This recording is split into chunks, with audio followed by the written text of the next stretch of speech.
Assalamualaikum warahmatullahi wabarakatuh.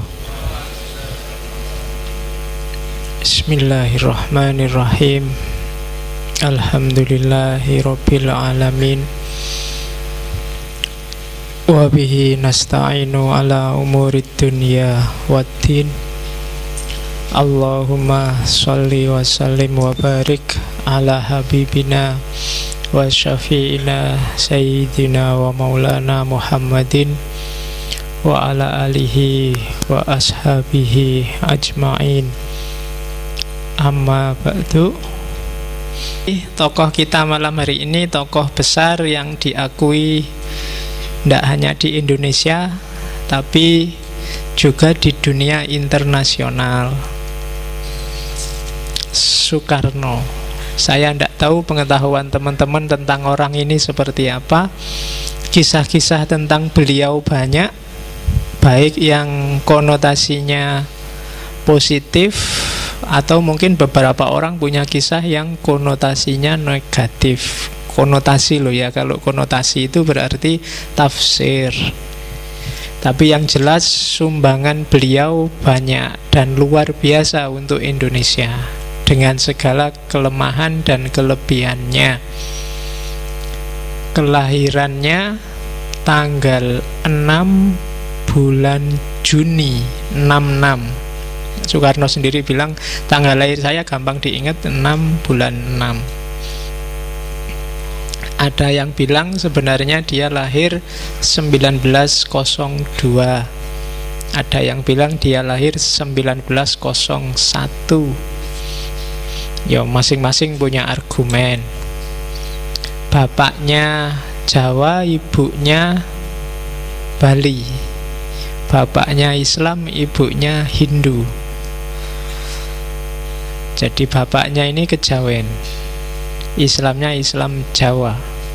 Sukemi Sastro Diharjo. Makanya anaknya dinamakan Kusno Sastro Diharjo. Jadi nama aslinya Kusno. Tapi kok sampai umur 11 tahun Kusno ini sakit-sakitan terus. Orang Jawa kan kalau anaknya sakit-sakitan dianggap nggak kuat bawa nama. Akhirnya diganti Soekarno. Dapat nama Ahmad waktu naik haji. Nah, orang Jawa kan biasa waktu naik haji. Dan juga untuk memudahkan di imigrasi, karena orang luar negeri itu susah kalau ada nama cuma sak kata. Soekarno waktu kecil ikut ayahnya di Tulungagung, Jawa Timur. Ikut kakeknya di Tulungagung, terus ikut ayahnya pindah ke Mojokerto. Dari Mojokerto terus dia lulus sekolah, dititipkan di temennya ayahnya, namanya Haji Umar Said Cokro Aminoto.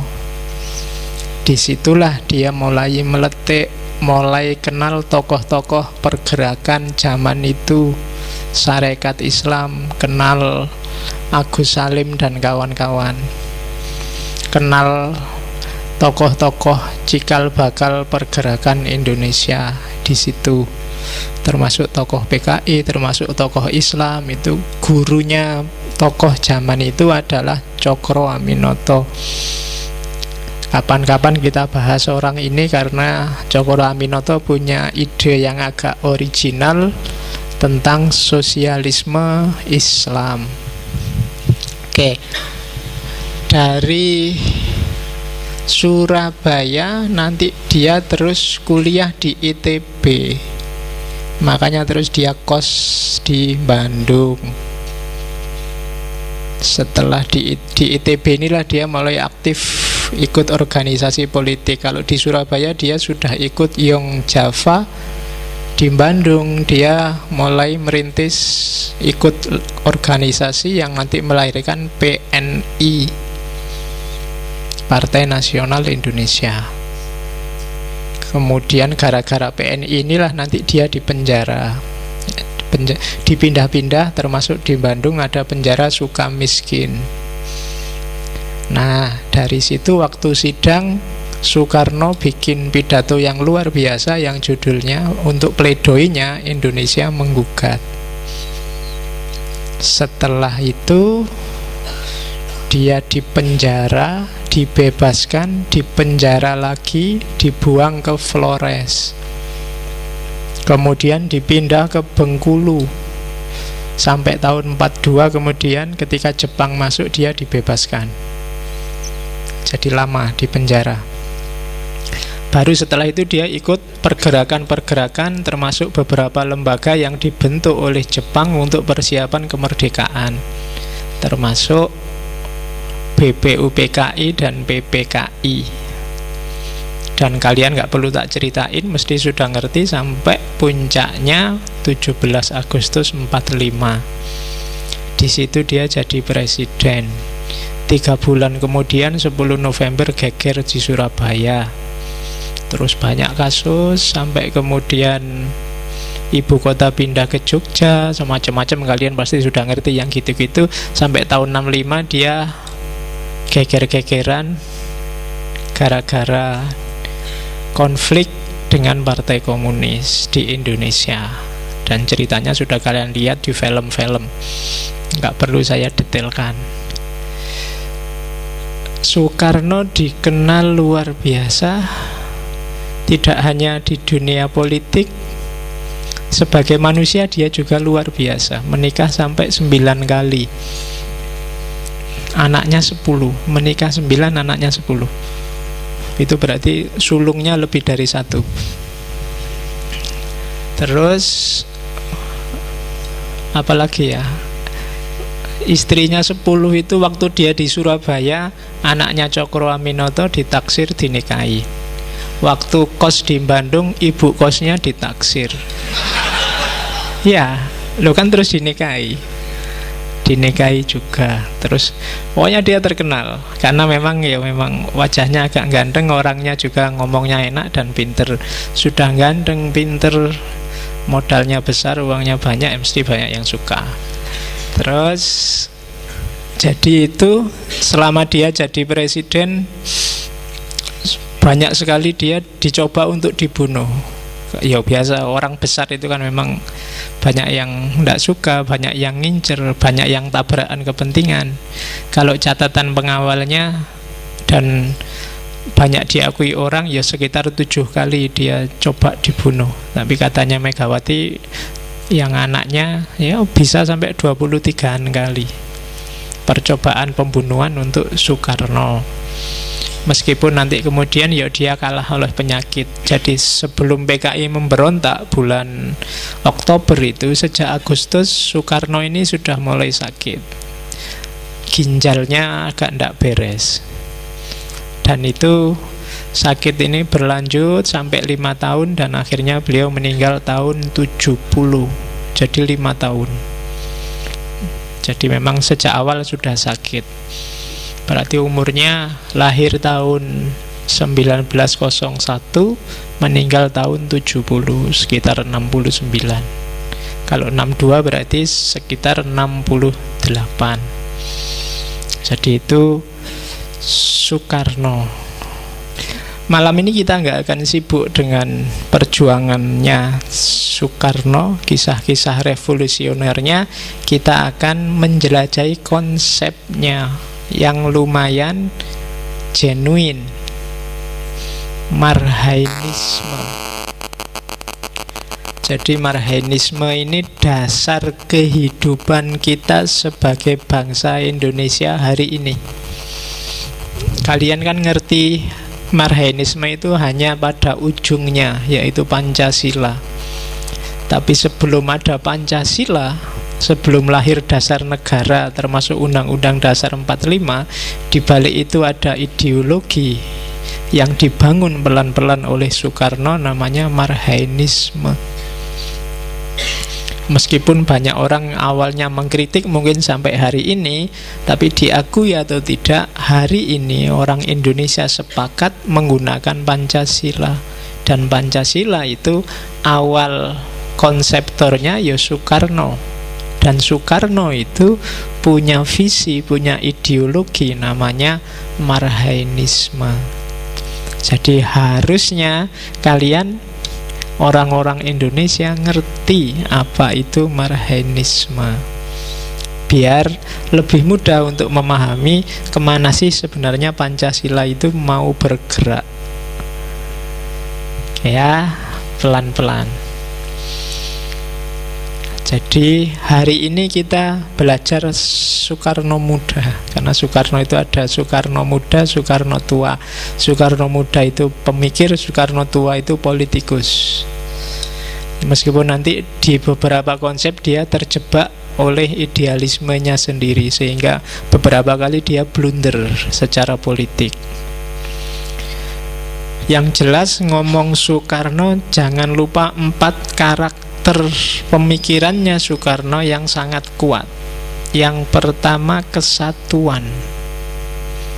Jadi Soekarno ini sangat mendewakan bahwa kita harus bersatu.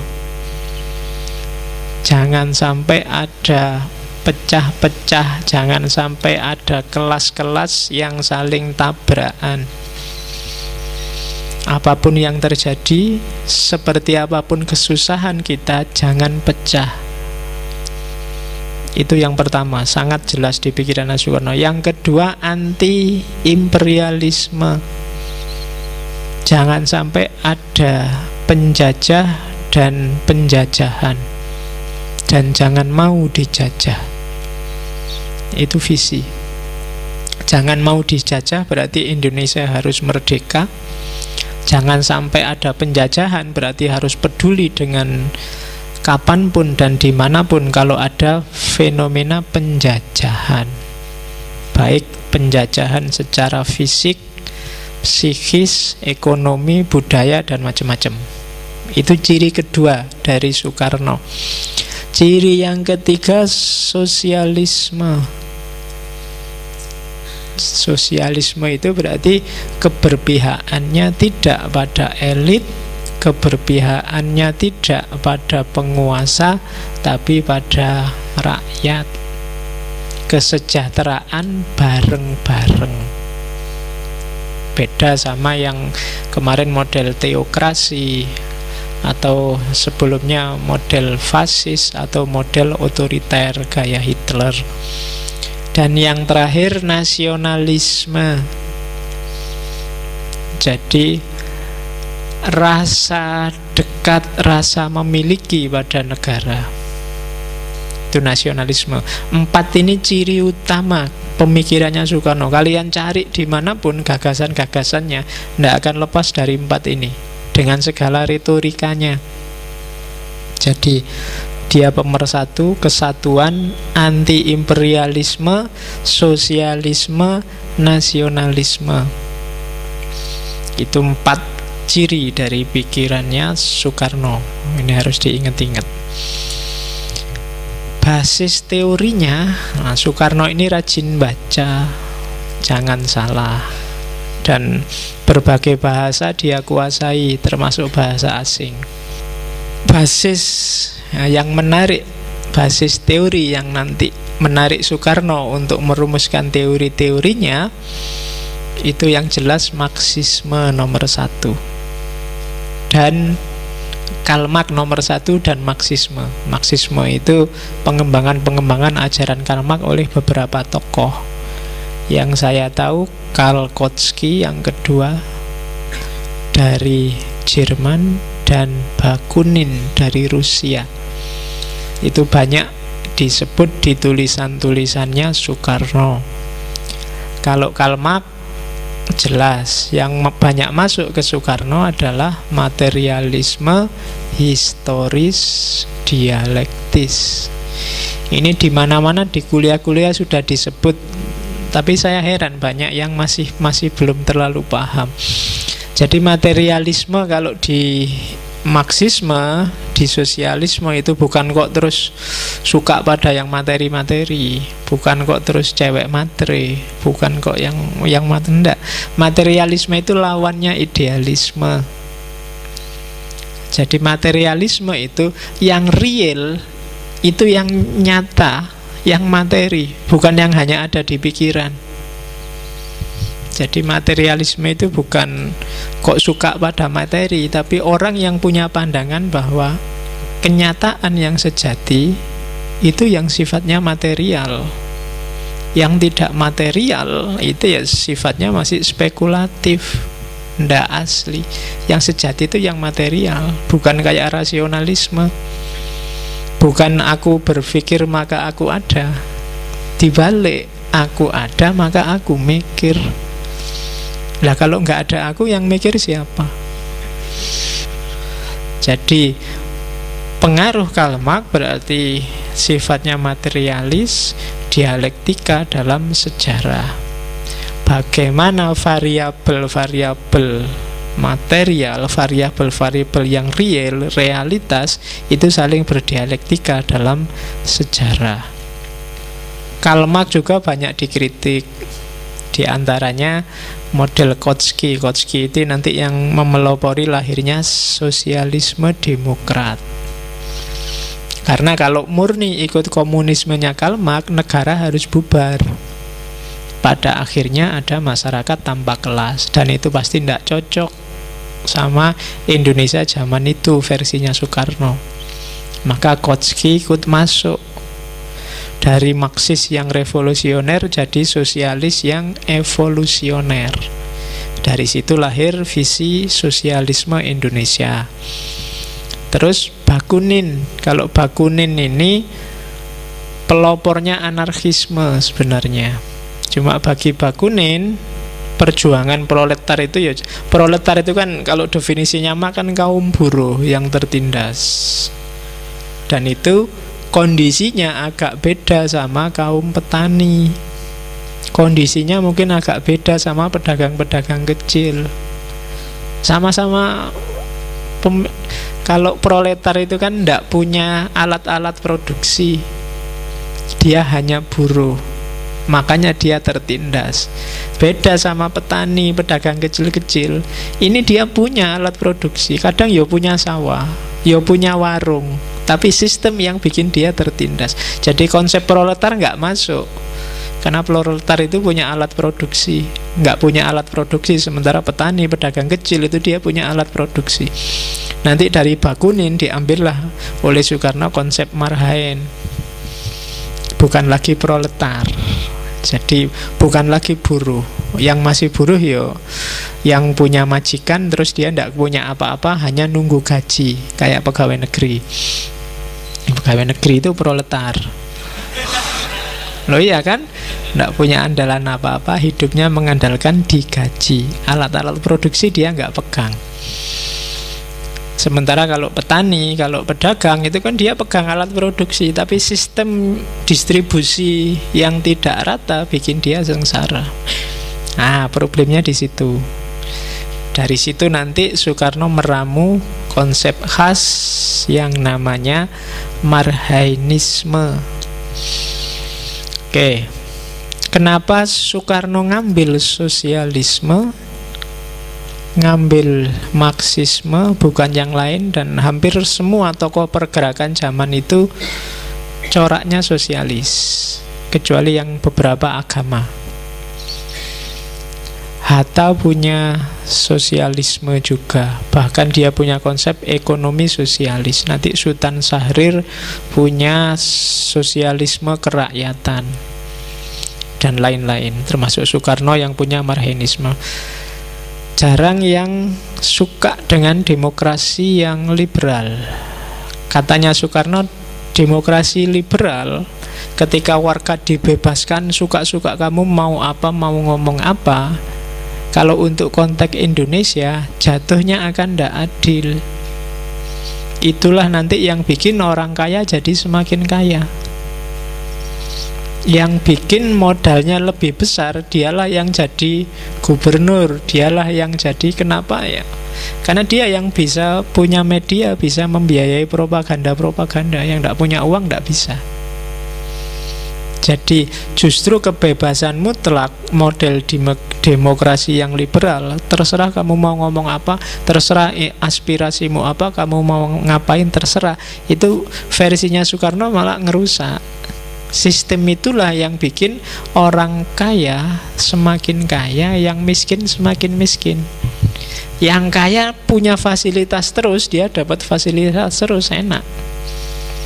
Yang duitnya banyak, istrinya cantik, anaknya terjamin cerdas, sekolahnya karena unggulan terus, nanti cucunya juga terjamin lagi, semakin besar perusahaannya, nanti perusahaan yang kecil-kecil milik orang kampung dibeli, kemudian ya habis sudah. Yang kaya ya semakin kaya, miskin semakin miskin.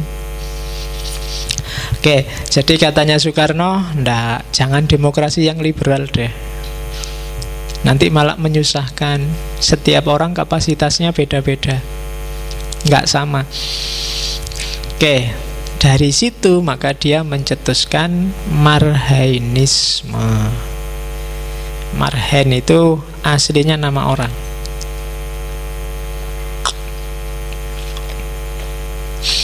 Cuma ndak ada yang tahu, katanya Soekarno. Suatu pagi dia jalan-jalan, naik sepeda, terus lihat ada petani lagi mencangkul.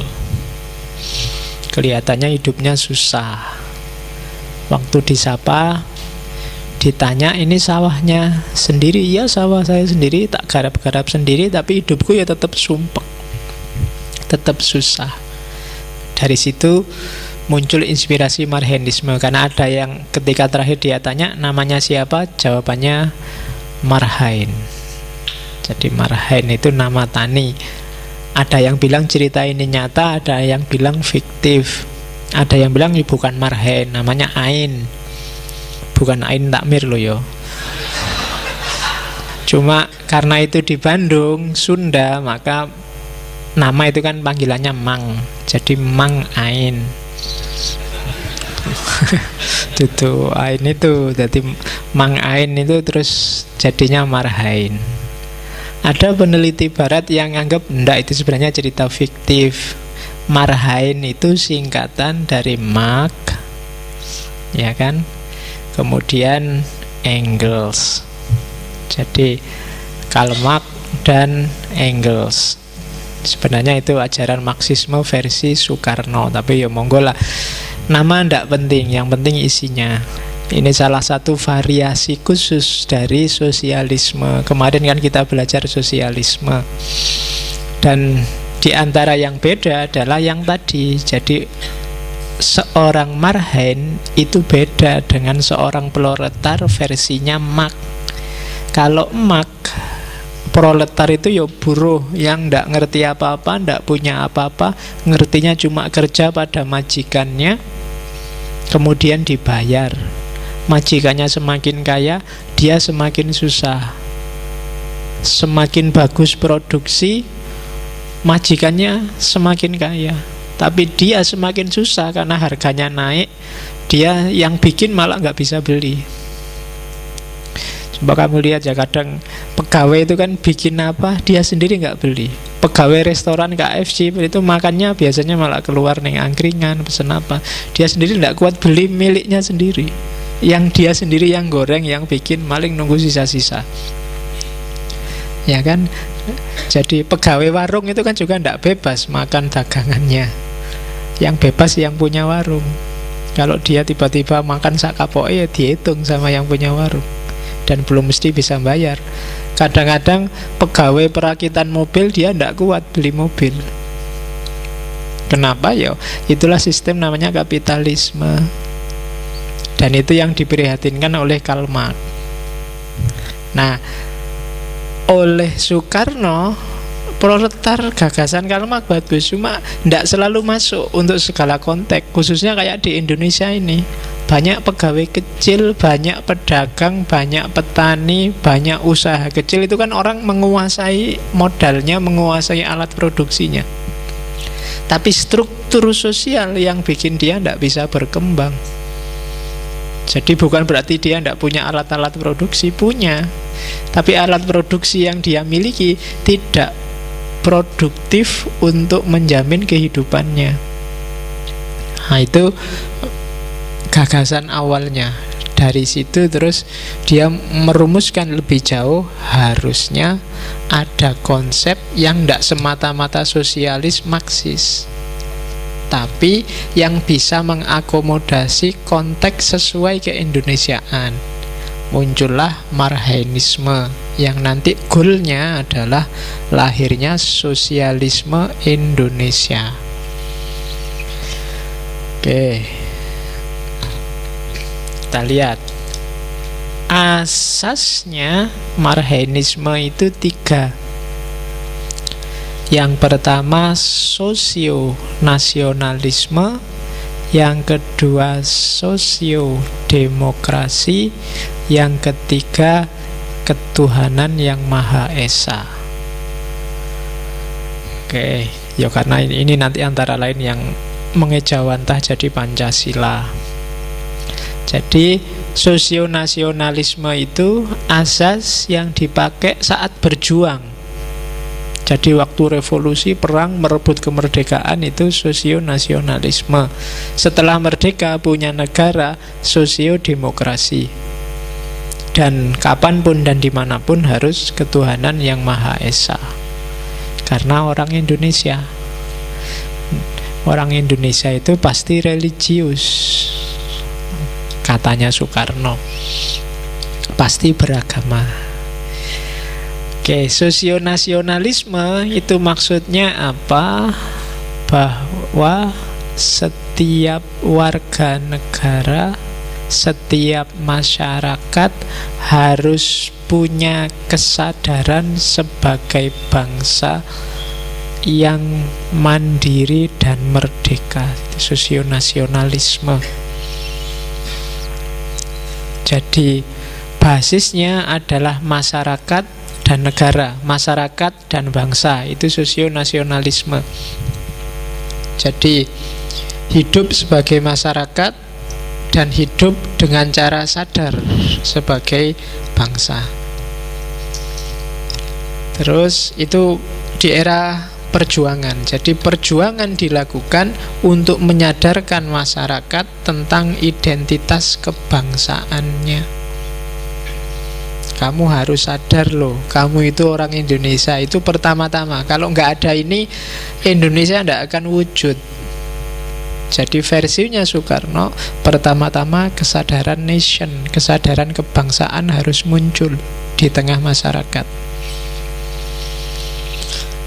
Terus ya, dan juga berarti sadar juga setiap orang, bangsa-bangsa yang lain juga punya kesadaran yang sama. Jadi menghargai diri sendiri dan menghargai juga kebangsaannya orang lain. Hari ini kan banyak yang kehilangan kesadaran ini, kesadaran keindonesiaan. Mungkin ketutup banyak kesadaran yang lain. Mungkin kesadaran kepartaian, kesadaran keorganisasian, kesadaran banyak.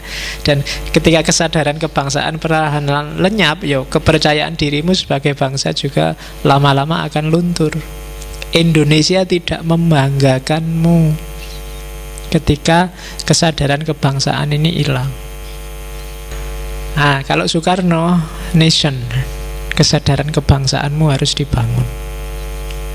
Setelah itu, kalau sukses dengan ini di era perjuangan sampai kita pede sebagai Indonesia dan merdeka, baru sosiodemokrasi, membangun struktur masyarakat yang terbuka, khas demokrasi, baik demokrasi politik, demokrasi ekonomi, demokrasi sosial, dan lain sebagainya.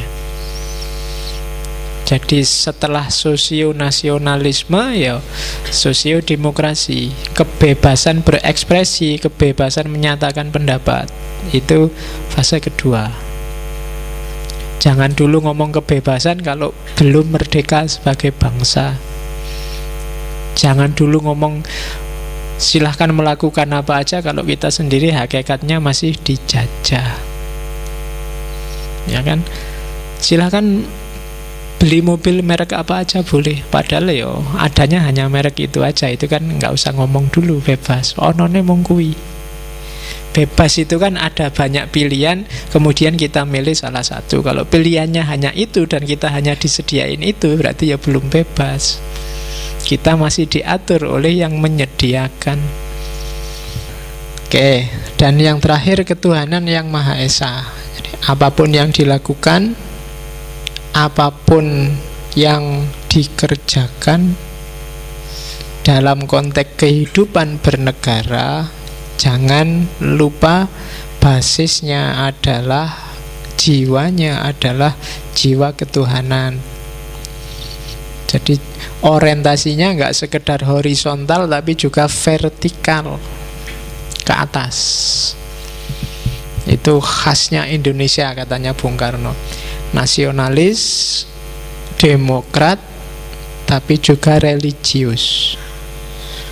Tidak boleh nasionalis saja. Kalau nasionalis saja jatuhnya nanti fasis, totaliter kayak Hitler.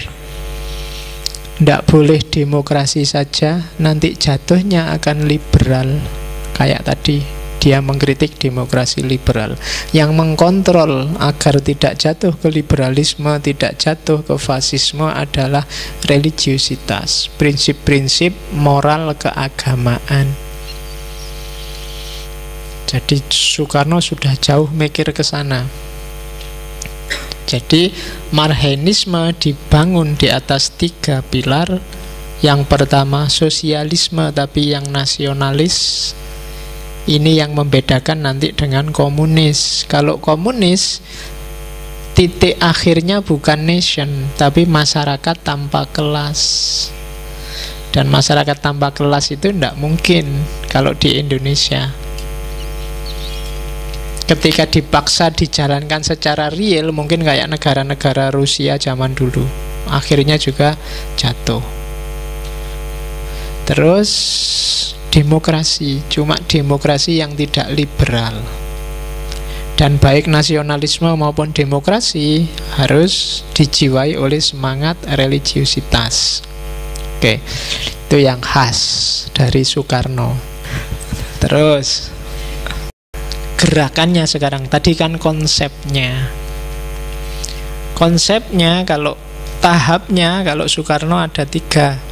Yang pertama tahap nasional demokratis, yang kedua tahap sosialisme Indonesia, dan yang ketiga tahap masyarakat dunia baru. Ada yang hilang, ini modifikasi juga dari Marxisme, dari tahapannya Marxis. Kalau Marxisme itu kan dari feodalisme terus terjadi dialektika sehingga melahirkan kapitalisme, terjadi dialektika terus melahirkan sosialisme, dan puncaknya komunisme. Yang tidak muncul di Soekarno adalah fase kapitalisme. Jadi di Soekarno fase anti kapitalisme ini tidak muncul. Kenapa bagi Soekarno?